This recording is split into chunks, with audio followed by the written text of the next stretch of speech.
Greetings, viewers. You asked, and here he is. We're going to try and make this a regular feature with Abhijit Iyer-Mitra. And as far as possible, we are going to be getting frequent videos with him, hangouts with him. There's always a chance that he might be traveling, or I might be traveling, or we might be traveling. And in such cases, it might not always happen, but it's our promise to you that we're going to try and make this a frequent occurrence. Welcome to PGurus channel. Abhijit. Thank you for having me on, Shri, as usual. And I'm almost tempted to call you Professor Mitra. I mean, that has a real nice ring to it. So, but I'm not, unfortunately. But so Abhijit, we would like to hear from you how you see this ISIS from its genesis, from whenever it started, and to where it is now, and where do you see this going forward? So take it away. So look, ISIS basically, this is a whole set of problems that the Americans created with the invasion of Iraq. And anybody with any iota of anthropological training who's read Steve Pinker or Yuval Harari or Ian Morris should have told you that removing a state, especially a pre-industrial state not geared towards democracy, is going to be a breeding ground for illegal elements, in this case, terrorism. So what happened was, this all starts with Paul Bremer, the US Viceroy in Iraq, yes, dismantling the Baath Party, the army, the police, everything. Right. And all of the Sunnis, basically, because remember, that was a Sunni minority regime controlling a Shia simple majority state. Right. And basically what happened was that all these people went into terrorism. You had people, horrible people like Abu Musab al-Zarqawi, who started off this mass killing of people. And even then we knew that plan wasn't working, because Zarqawi was so bad. What would happen is that the people turned against him. And so in the end, when he was killed, it's because all the village tribes ganged up with the Americans, decided to dob him in. And that's how the man died. Now, the thing was, ISIS followed the exact same pattern when it came to terrorism. The difference was, it wasn't a crude, poor man's theological reasoning. This was a very sophisticated theological reasoning. So if you look at how they justified the burning of that Jordanian F-16 pilot who landed on their territory, I believe his name was Muat al-Kasasbe, they put him in that cage and burnt him alive. And they had a very sophisticated reasoning for it. Yeah. And they had a very sophisticated reasoning for it. They said, it's they brought in West proportionality and the Quranic idea of proportionality. And their thing was, you come to our villages and burn us with fire, therefore we will burn you with fire. Right? So it's actually, if you look at it in legal jurisprudence terms, this isn't like those horrible Saudi mullahs coming and saying, you can beat your wife with a toothpick, or if you're hungry, you're allowed to eat your wife and things like that. There have actually been fatwas like that by the Saudi ulema.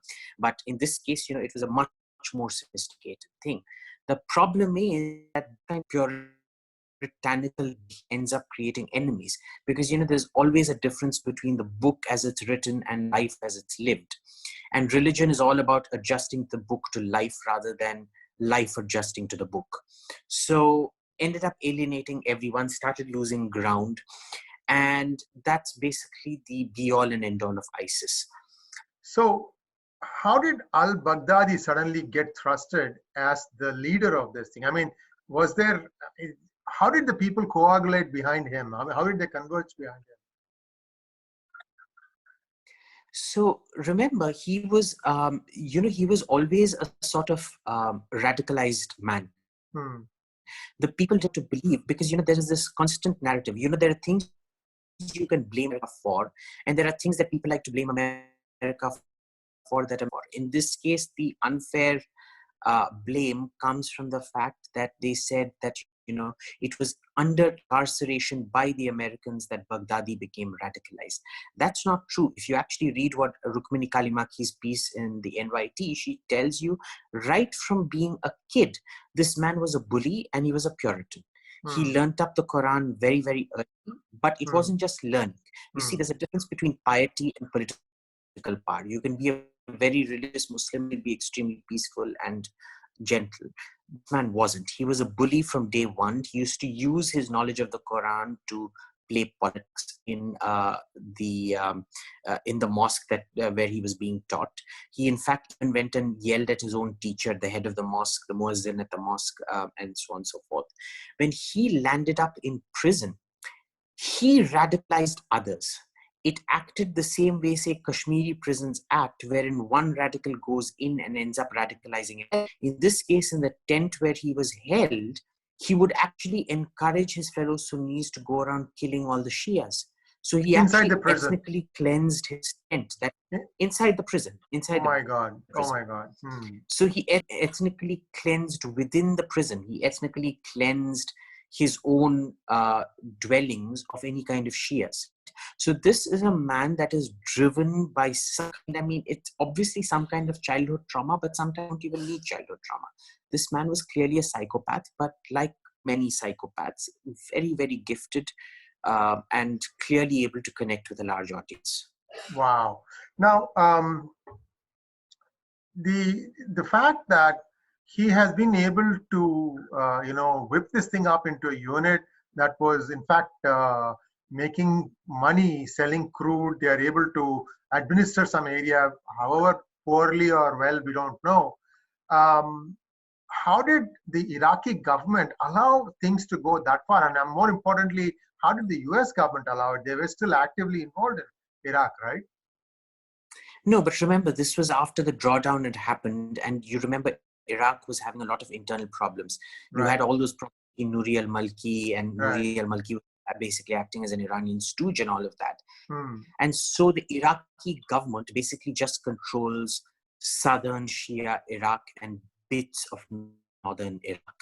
It's control over the Sunni belt. So if you look at Iraq, think of it like the Indian flag. The top orange bit is the Kurdish area, which is independent for all intents.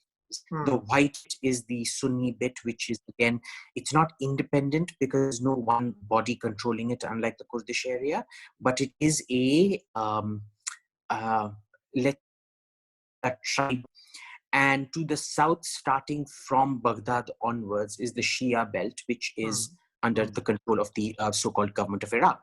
So this all started off in this power vacuum in the Sunni belt. And then when the Syrian civil war created its own power vacuums and things like that. Right, we went over it in a previous hangout. Yeah.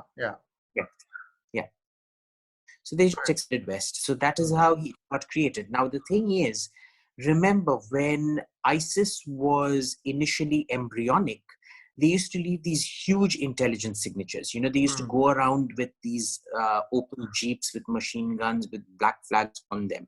And the intelligence signature was so great, you could have taken them out then. The problem at that point were aging from the region. They didn't want new entanglements. Nobody thought that this group was going to get as it did. And what they did was they basically took out all the loonies that were too radical, even by Iraqi Sunni standards. And they decided to start unifying them under. And they got a lot of new recruits as well. But remember, unlike other recruits, this is ISIS appeals to a certain kind of person who is actually quite intellectual in a frame. I mean, you know, you can be crazy and still be intellectual. It's like Professor Hannibal Lecter, you know, brilliant professor, students, but absolutely brilliant. So in that sense, it appealed to Hannibal Lecter, and I mean, I'm being a bit facetious here, but that is kind of thing this was. And I see some strong similarities between what the Pakistanis did with Osama bin Laden and what the Turkish did with Al-Baghdadi. I mean, the resemblances are very eerie. In both cases, it's the US that finally finds out where the person is and then eliminates him. What are your thoughts on that? So, look, there's a lot to link Al-Qaeda, ISIS, and Baghdadi with Turkey. Remember, Erdogan's own law has a lot of shady connections with ISIS and Al-Qaeda. And this is, we're talking right at the top. Then we have the issue of the fact that ISIS mostly used to sell its oil illegally through Turkey. So there were also financial links out there. Then we've seen how these Turkish allies behave. Turkish allies, the so-called freedom fighters, the West was telling us these are freedom fighters, they're moderate rebels. We've seen how they killed that poor Kurdish councillor woman. They literally dragged her by a scalp, hair tore off her scalp. Then they raped her, tortured her, gang raped her, tortured her, chopped her up to pieces and killed her. God knows how animals you're dealing with. And these are entirely supported by Turkey. Make no mistake about it. What we do not know for sure is, did Turkey know where Baghdadi was? I personally suspect they do. However, there is a high likelihood that they did. But this is the problem when you create chaos. That entire area, the Idlib area, was chaos. And you have people like, there's so many quacks in the entire zone. There's Charles Lister on Twitter. He's very popular. He's seen as, the be-all and end-all of analysis. He's actually making a case that Al-Qaeda went in that region, they were around that region, and this was an ISIS region. This wasn't.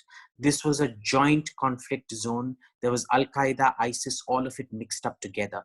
Because, this hair-splitting, believing that these are all separate groups is rubbish. They do fight amongst each other, they will kill each other, but they also cooperate with each other. And we need to remember that. Yeah, and it's really unfortunate, isn't it? That even now, nobody really has a clear idea who's with whom and how things are going to play out. No, look, we have a clear idea. What this was, had a clear idea that this hating between Al-Qaeda, ISIS, and all these separate splinter groups being Islamic moderates was complete rubbish. They're basically all connected with each other. They are all... look, it's an alliance of convenience. They kill each other on Mondays, Tuesdays, and Wednesdays. They're best friends and allies with on Thursdays, Fridays, Saturday, Sunday, right? You can't make out too much of the differences between them because it's exactly like the Syrian war itself. They ally at times. Turkey initially shot down Russian planes, and you remember the Turks and the Russians almost came to blows with each other. Yes, right. Now they're best friends. Yes, exactly. Now they're best friends. Right. This one was even worse because it was micro balancing and micro alliance formation virtually on a monthly, sometimes even weekly basis. Wow. So, if you want to follow this thing, I suggest you go look at the tweets of Max Abrams. He's probably my favorite counterterrorism researcher. And his book is also great on the subject. And if you actually go through his tweets, you'll see he's right every single time. The problem is because he ran against the consensus in Washington and what Washington wanted to hear. See, Washington has this great propensity for only listening to what it wants to hear, acknowledge that as being true scholarship, and reject everything else as somehow fake scholarship or quackery. So this is not going to end anytime soon, it looks like. And more realignments. No, I think it's very clear now. Assad is basically won. It's mostly a mopping up operation now. What we need to worry about is the southern salient, where Quneitra is divided between another Al-Qaeda faction and all of that. He's going to clear up the south next. And the north, we now need to worry about what happens to all these jihadi elements in that 30-kilometer exclusion zone, or zone of occupation, as I call it, that Turkey has imposed within Syria. But make no mistake about this, the Syrian civil war has ended and Assad has won. Well, at least some stability for the Syrians, I suppose, and those who are still locked in Turkey's refugee camps, hopefully they'll return back. Is the drought receded now in the northern part, the Euphrates area? We have reports that it has. There isn't much of a drought. The problem now is depopulation. See, all the agricultural systems, we don't know what state of repair they're in. Have the dams been destroyed? Have the water reservoirs been polluted? We don't know what's happened out there. Well, we'll monitor the situation here, and as always, it's a pleasure to have you, Abhijit. Unfortunately, today I had to turn off your video partway because the audio also was getting affected. But once I turned the video off, the audio improved. So we apologize to our viewers. It is now daytime in Delhi, and people are coming into work. So there's a strain on the network. So you can see that. But thank you very much, Abhijit, for joining us. And we'll be back with more such interesting conversations. Thank you.